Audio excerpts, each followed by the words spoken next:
Some wrestling gimmicks are destined for greatness, and others are total nonsense, but every so often a really dumb gimmick finds its way into our hearts. At number 10, it's Papa Shango. In 1992, the WWF introduced Papa Shango, a voodoo witch doctor from parts unknown. He was a supernatural menace who cast curses and even made his opponents ooze black slime. The problem was he looked ridiculous and his magic tricks came off like scenes from a bad horror movie. And yet, some fans never forgot him. Kids in the early 90s were genuinely terrified of the Federation's voodoo king, and he still haunts some of their nightmares today. For everyone else, he's a nostalgic reminder of a time when wrestling was a far more fun and outlandish place. At number 9, it's Repo Man. Barry Darsow, formerly Smash of Demolition, was rebranded in 1991. He now dressed in a black domino mask and a costume covered in tyre tracks, and he snuck around carrying a tow rope.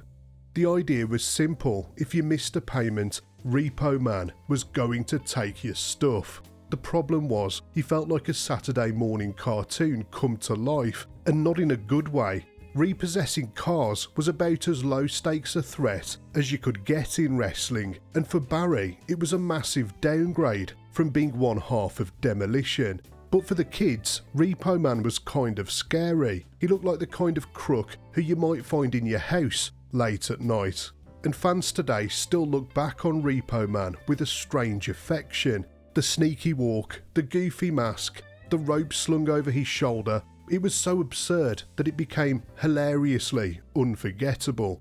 It was hard to take Repo Man seriously, but this was the kind of dumb fun that all of us wrestling fans secretly love. Stardust is at number 8 on our list. In 2014, Cody Rhodes dropped his own name and transformed into Stardust.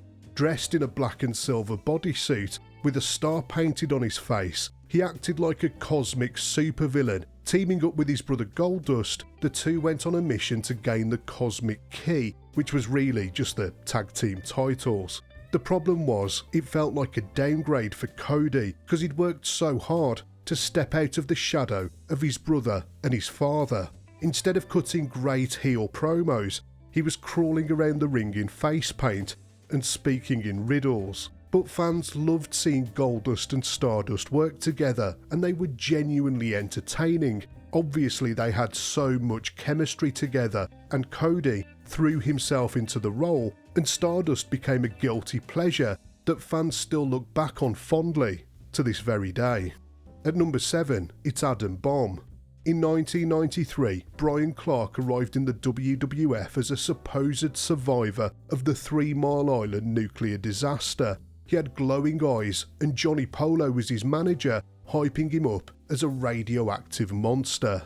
The problem was, the WWF never really committed to him. Adam Bomb was stuck in the mid-card, and the nuclear angle quickly felt like wasted potential. Even so, fans have never forgotten him. He had an incredible look, and the power to back it up. Yes, the gimmick was goofy, but Adam Bomb still became a cult favourite. Brutus Beefcake is number 6 on the list. This gimmick started at WrestleMania 3 when Roddy Piper beat Adrian Adonis in a hair versus hair match. Beefcake helped Piper enforce the stipulation, hacking off Adonis's hair in the middle of the ring. From then on, he was known as the Barber, coming to the ring with giant scissors. Even by the standards of the mid-80s, it was a ridiculous gimmick, but there's no doubt that the fans loved it at the time. He always got a huge pop when the scissors came out, and his barbershop interview segment gave us some wild moments. Love him or hate him, Ed Leslie threw himself into the gimmick completely, and that commitment is why it connected so well with the fans, no matter how dumb it looked. At number 5, it's the Boogeyman. In 2005, WWE introduced this bizarre new character, billed as being from the bottomless pit. He smashed clocks over his head, crawled to the ring reciting nursery rhymes, and even ate worms. The problem was, he wasn't a great wrestler, and the gimmick itself was revolting to watch, but a huge number of fans really loved this disgusting guy.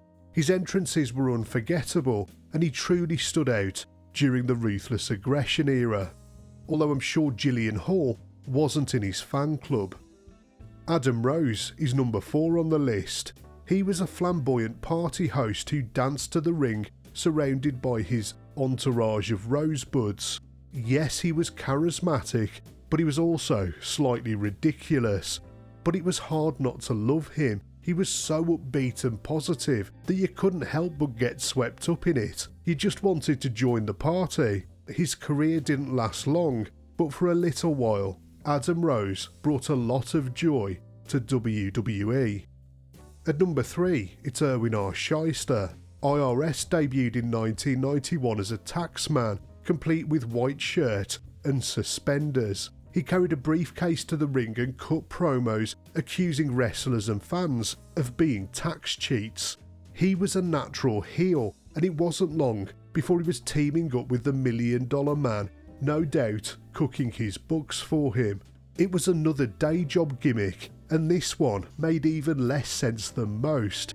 And watching him wrestle in a shirt and tie just made him even harder to take seriously. But fans still had a soft spot for him. Everyone hates paying taxes, which made IRS the easiest kind of heel to hate. Pairing him with the $1 Million Man was a stroke of genius, and Mike Rotunda played it completely straight, and that commitment is why fans still remember IRS fondly today. Eugene is number 2 on our list. He was introduced as the developmentally challenged nephew of Eric Bischoff. He had a childlike personality and an obsession with wrestling, but he soon found himself being bullied and abused by evil Uncle Eric and his friends. But what first seemed like a cruel parody quickly turned Eugene into the most sympathetic character on the roster. Fans rallied behind him as the innocent underdog, and his positive personality made him stand out. He was living his wrestling dream and refusing to let the bullies drag him down, and everyone can relate to that. And at number 1 in our countdown, it's Rick Martel. After years as a respected tag team wrestler, Martel was reinvented as a narcissistic heel called The Model. He wore expensive clothes, bragged about his looks, and carried a spray can of his own cologne, which he called arrogance. He even used the cologne as a weapon, spraying it in his opponent's eyes before stealing a win. The oversized atomizer and the giant badge that literally said, "Yes, I am a model," was totally unsubtle. But Martel completely sold the gimmick. As over the top as it was, he carried himself with such confidence that you could actually believe he was the model. And on top of that, he was a fantastic wrestler, an absolute joy to watch. And while the storyline where he blinded Jake Roberts was absurd, it did lead to one of the most memorable WrestleMania matches of all time, the blindfold match at WrestleMania 7. For wrestling fans who were watching in the early 90s, he's one of the characters they still remember vividly to this very day. If you enjoyed this countdown of wrestling ridiculousness, click the playlist on the screen right now for more.